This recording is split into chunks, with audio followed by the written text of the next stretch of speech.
New York City. It's famous for many things, but it's also infamous for its homeless population. Being confronted by panhandlers is a regular occurrence. Oftentimes we walk by, but on the subway, however, there is no escape from this awkward encounter. We're faced with a choice. Do we hand over a crisp dollar bill or ignore their plight and stare straight ahead? We're faced with this decision often, sometimes several times a day. The city says that over 60,000 people seek shelter every night, most of them on the subway. Call it what you will, panhandling, begging, it's a pride-swallowing experience. People can be generous in private, but it's hard to be giving in public. I've seen New Yorkers go out of their way to avoid panhandlers, and I can sympathize. It's an awkward experience.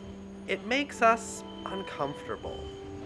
But think about how awkward it is on the other end.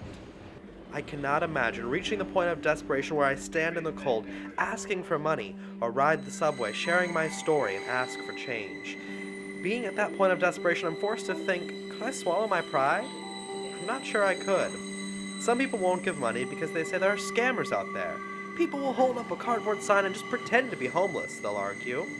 Others can't understand why the homeless don't just get jobs, and wonder what they did wrong or where they messed up to become homeless. I spent a lot of time on the subway system, and I was struck by those who would come onto the train and ask for money. Oftentimes it wasn't a desperate plea, it was rather a dignified sort of thing. A man came onto a train I was riding with a young child who couldn't have been more than 8 years old. "I'm not homeless," he said, "but my daughter and I are struggling to make it by. I have no job and my mother is in the hospital. If you have any spare change, it would help us get food and help me keep my daughter." It was a humbling experience.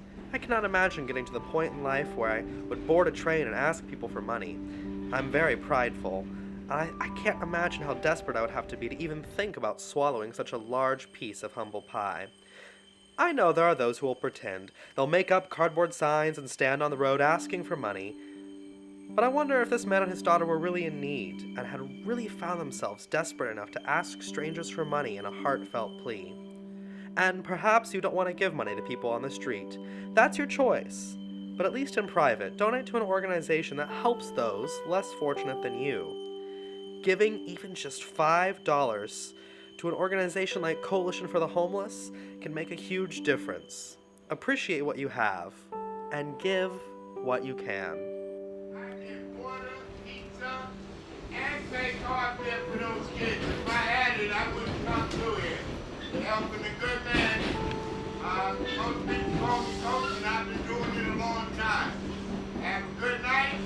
If you don't have change, please have a smile. I always say that. I'm no fake and phony.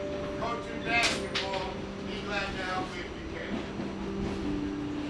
That's right. Who cares?